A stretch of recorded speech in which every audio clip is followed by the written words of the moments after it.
El aire acondicionado me tiene de verdad congelado, estoy congelado. No sabes, Cristina, mírame el aire que tengo aquí. O sea, ese es un aire nuevo que llegó hoy. Estoy Directamente. Yo no sé cómo aguantar esto, tú ves. Tú me ves a mí, estoy helado, estoy la mano frío.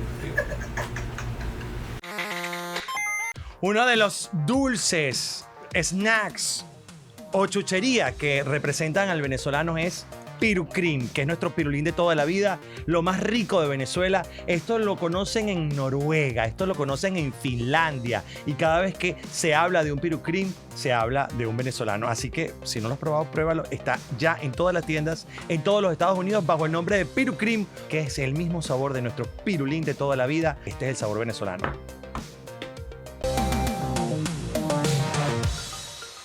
Estamos de regreso aquí en George al Aire y voy a leer unos puntos antes de presentar a mi primera invitada. Como les dije, tenemos una psicólogo clínico, pero antes de empezar con ella, voy a leer algunos punticos que me escribe aquí Ninoska. Ninoska es una persona muy ordenada y la verdad me pone las cosas siempre como son. El fanático suele tener estas características, 2 puntos. Cree poseer la verdad y por lo tanto no admite que sea cuestionada por nadie. ¿Le suena más o menos así como... ¿Le suena familiar? ¿Le suena cercano? Intenta imponer sus ideas a los demás, en ocasiones incluso violentamente. Quiere que cuando le rodeen piensen igual que él o ella. ¿Tú eres así? A veces. No es raro que formen grupos para atraer a personas fanáticas que apoyen sus ideas. O sea, que es lo común, no es que no es raro, es lo común. Se alteran con facilidad, son irracionales y obsesivos. Obsesivos. Bueno, así que, bueno, ustedes se darán cuenta y eso ustedes lo habrán experimentado en su vida. Pero para hablar más profundamente, y quien sí tiene materia en esto y que sí sabe cómo se maneja la cosa, el guarapo, es Cristina González, que ya está con nosotros conectada a través de Zoom. Bienvenida, Cristina. Gracias por aceptar nuestra invitación. Muchas gracias por invitarme. No, quiero decir que además eres psicoanalista y psicólogo clínico. Te había presentado en el bloque anterior y para repetirlo para la gente que se suma a este bloque a hablar sobre el fanatismo. Quería primero preguntarte, ¿qué es creo que la pregunta de orden cuando uno habla con una persona que sabe de medicina y entiende esto más allá que una simple conversación? ¿El fanatismo es una enfermedad mental? No, no lo diría así, no diría que es una enfermedad mental, aunque hay algunas patologías mentales que incluyen el fanatismo como una característica, ¿no? Entonces, el problema es que el fanatismo quizás aislado no lo puedes clasificar como una enfermedad mental, a pesar de los estragos que implica el fanatismo en la vida de la comunidad, de un país, de una familia. Tiene estragos patológicos, por decirlo de alguna manera, lo que no quiere decir que tú vas a diagnosticar a alguien con una enfermedad mental por ser un fanático. Depende en algunas enfermedades mentales, como en la paranoia o en el trastorno narcisista, en los narcisistas, la personalidad narcisista, vas a encontrar esta característica como muy presente. Claro, a mí me parece, Cristina, que el fanático es como y estoy hablando desde la absoluta ignorancia, o sea, de mi parecer, yo no soy, aquí la experta eres tú, ni he estudiado nada de las conductas humanas, ni obsesiones, ni nada de esto, pero me parece que es como, por ejemplo, un alcohólico. O sea, es como una patología que destruye a la persona, o sea, como una persona, por ejemplo, que use drogas o una persona que tenga un tema patológico, pues, porque es como el ludópata, o sea, es como que se destruye a sí mismo y a todo lo que lo rodea porque no tiene control, o sea, es como cuando eres fanático religioso, entonces nada te parece en orden si no estás bajo la tendencia religiosa que esa persona sigue. Si eres fanático político, entonces todo lo que sea en contra de lo que yo sigo, entonces es mi enemigo, es mío, lo tengo que destruir, me tengo que burlar de él, tengo que minimizarlo como sea. Si eres fanático deportivo, eso como tipo hooligan, bueno, te caigo a tiros si no sigues mi equipo, pues. O sea, así de simple, imagínate, puedo matarte. Si no, entonces veo que es como una cosa como que se nos va. Además, no hay manera de conversar con un fanático. Así es. Porque hay que entender como varias cosas allí, ¿no? Como fenómenos importantes como para entender, ¿no? O sea, el fanático tiende a segregar al otro, al que es diferente. O sea, el que es diferente está fuera de cualquier consideración, o bien sea lo minimiza, lo ataca, o hasta quiere eliminarlo, porque es una manera como de reforzarse a sí mismo que su pensamiento o su lógica es la que es. Entonces, la única manera que un fanático tiene de mantener su postura es atacando al otro o minimizando al otro o destruyendo inclusive al otro, como bueno, hay en la historia de la humanidad ejemplos terribles de eso, ¿no? Entonces, bueno, es una línea a veces muy fina, ¿no? Porque de repente uno tiene como sus preferencias, todos tenemos preferencias. Obvio, obvio. Y eso no es problema y a veces somos apasionados con esas preferencias, ¿no?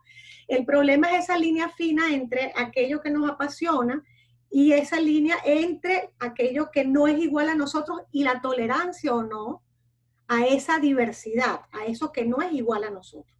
El ser humano tiende a agruparse con sus iguales. O sea, de repente y nos identificamos, los venezolanos, las mujeres, los hombres, los artistas, los fanáticos del Magallanes, del Caracas. O sea, uno se agrupa porque se siente como identificado, pero muchas veces esa agrupación puede llevarlo a un extremo tal que cualquiera que se diferencie o que no entre dentro de esos parámetros se convierte o en un enemigo o en alguien a quien atacar, porque no se tolera la diversidad.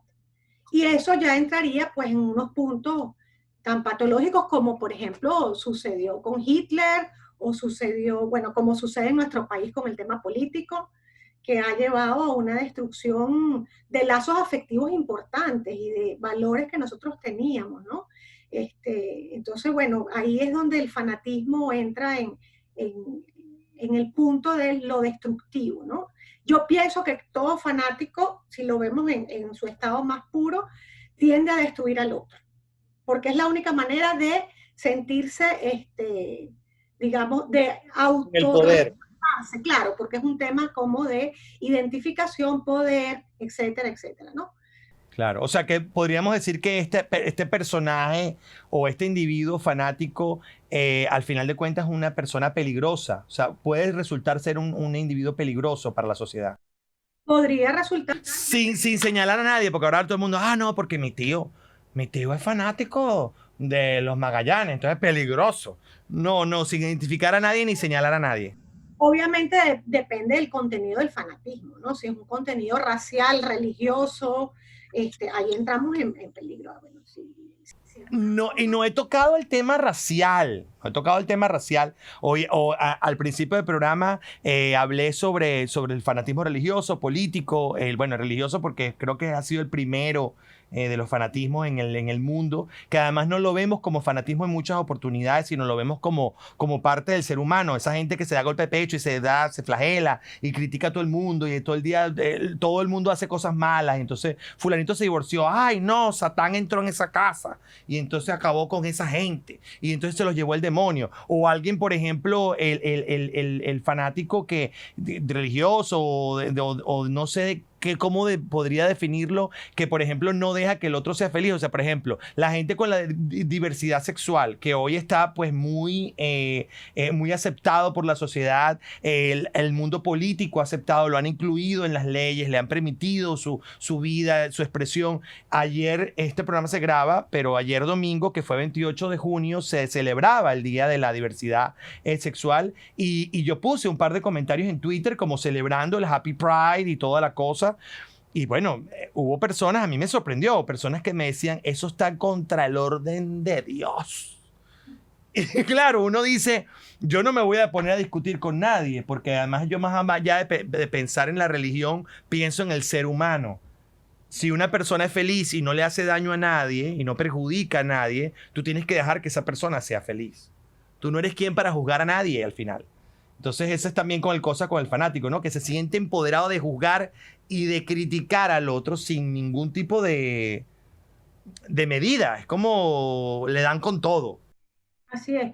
Bueno, el tema sexual es uno de los más delicados, me parece a mí, a pesar de que estamos en el siglo XXI y de que se ha avanzado enormemente, como tú dices, uno encuentra que todavía es un tema muy complejo, porque a la gente le cuesta mucho aceptar el tema de la diversidad, y se sienten como amenazados con eso, ¿no? Me parece que hay un tema que como que se movilizan y se sienten como amenazados con esa diferencia tan radical que pueden encontrar en un otro.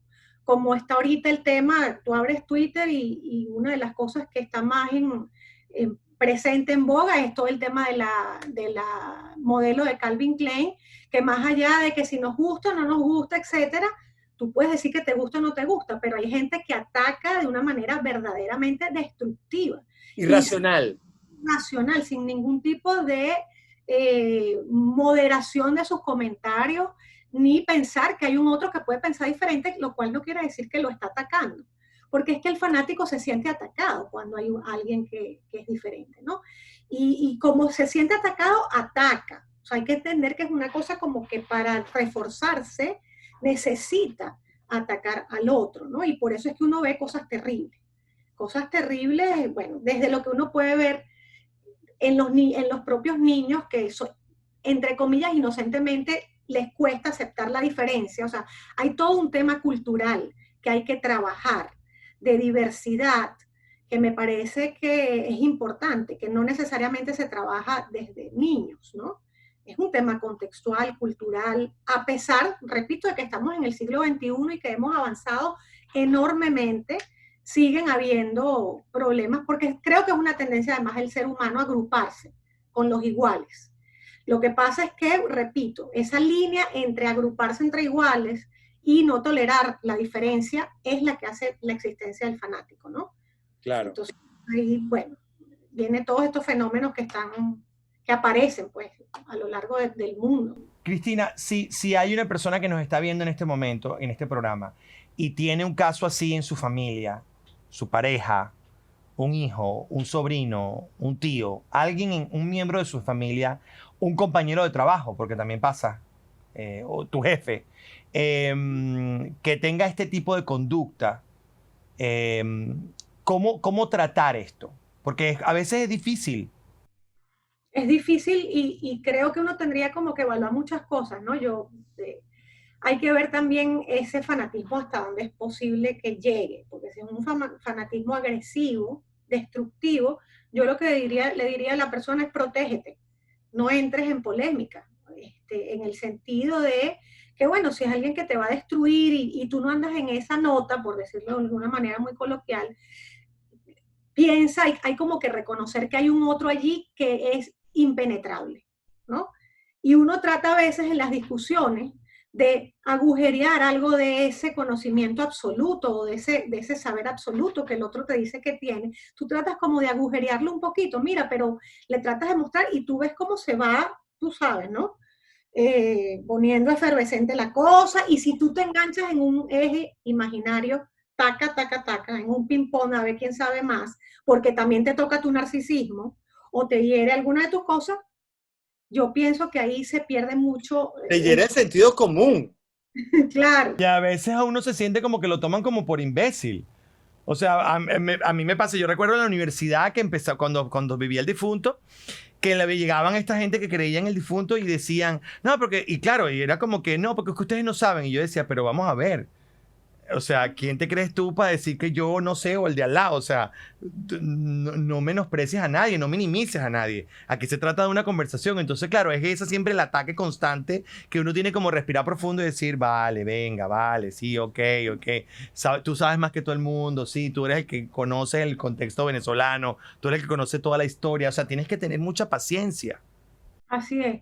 Claro, ahí, si hablamos ya como de patologías que me preguntaste al principio, el narcisista, la personalidad narcisista es una personalidad muy destructiva, porque la personalidad narcisista se alimenta de sus aduladores, de aquellas personas que lo van a alimentar en su narcisismo, y cuando tú no entras en esa corte, hay que minimizarte y destruirte. Entonces la personalidad narcisista es una de las personalidades más difíciles de tratar, y hay estudios y evidencias de que son las personalidades que tienden a llegar a posiciones de poder, porque tú sientes que lo puedes con todo. O sea, imagínate tú el asunto, ¿no?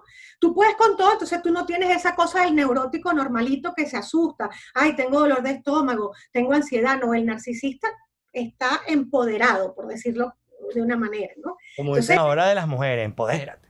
Así, entonces ese poder que no estás como, bueno, como cualquier otro ser humano, mira, no sé poder si me va a ir bien, si no me va a ir, ese empoderamiento, ese yo inflado, como decimos nosotros, ese yo como absolutamente completo y perfecto según su perspectiva, va con todo y tienden a llegar a posiciones de poder, bien sea en empresas, presidencias, cultos religiosos, cualquiera de las posibilidades que, que tú puedas imaginar.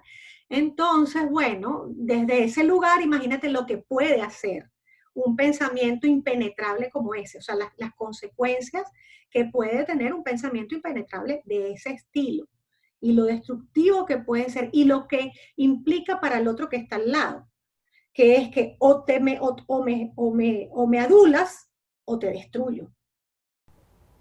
Hay tanto de eso, Cristina. Cristina, es tan interesante conversar contigo, porque la verdad uno aprende mucho y uno a veces se siente sin herramientas para poder lidiar con ciertas personas, personalidades, situaciones, momentos y bueno, y todo lo que estamos viendo, porque estamos viviendo en un momento muy polarizado. Muy polarizado en todos lados. Aquí también, aquí en Estados Unidos. No, porque si no apoyas aquello o a lo otro. A mí me dejaron de hablar una gente, pero no voy a hablar de eso. Me dejaron de hablar, me dijo, Harry, tú eres un ignorante. Bueno, dejen vivir. Cristina, pero tengo que cortar porque ya se nos acabó el tiempo, pero para mí ha sido un enorme placer. Gracias por tu tiempo, por tu dedicación y por, bueno, darnos esta conversación chévere y amena. A la orden, para mí también ha sido un placer. Y voy a decir algo que puede sonar loco, pero yo soy fan tuya, no fanática, fan. Gracias, mi amor. Para mí un enorme placer. Ahí tuvimos a Cristina González. Hablamos de todo y la verdad me pareció súper interesante. Ojalá no se pierdan esta entrevista porque, como les decía al final de la conversación con ella, a veces uno se siente sin herramientas para poder lidiar con ciertas personas o situaciones o patologías, si se puede decir de esa manera, con ciertas personas que nos rodean. Así que bueno, vamos a seguir. Tenemos una próxima entrevista muy interesante, no se lo pueden perder. Ya venimos con más de George al aire. Es tiempo de hablar de New Professions Technical Institute, que es nuestras nuevas profesiones de toda la vida, que lo conocemos perfectamente. Más de 28 años trabajando para educar en el sur de la Florida, además de la mano de la Universidad Humboldt, que tiene 60 años educando a tantísima gente. Así que si vas pendiente de educarte, de sacar una nueva carrera, tienen cursos de 7 a 9 meses de gerencia corporativa, gerencia de financiero y contable, comercio internacional, técnico en farmacia, asistente médico, curso de inglés como segunda lengua. Las inscripciones abiertas a partir del 1 de junio. Entra ya en sus redes sociales @NPTI-EDU y en su página web www.npti.edu. New Professions Technical Institute. Queremos celebrar 25 años de trabajo con ustedes, que son los mejores catadores del pan venezolano con nuestra gente de Don Pan. Ellos tienen además esas canillas, esos cachitos y todos esos panes que a nosotros nos gustan tanto allí en sus 13 sucursales entre Miami y Broward. Así que no te pierdas el mejor sabor de la comida hispana y en los panes, cachitos y todo lo que ofrece un bakery y panadería. Además, tienen el servicio de Uber Eats, Postmates, Grubhub y DoorDash. No te pierdas en esta cuarentena el mejor sabor del pan con Don Pan.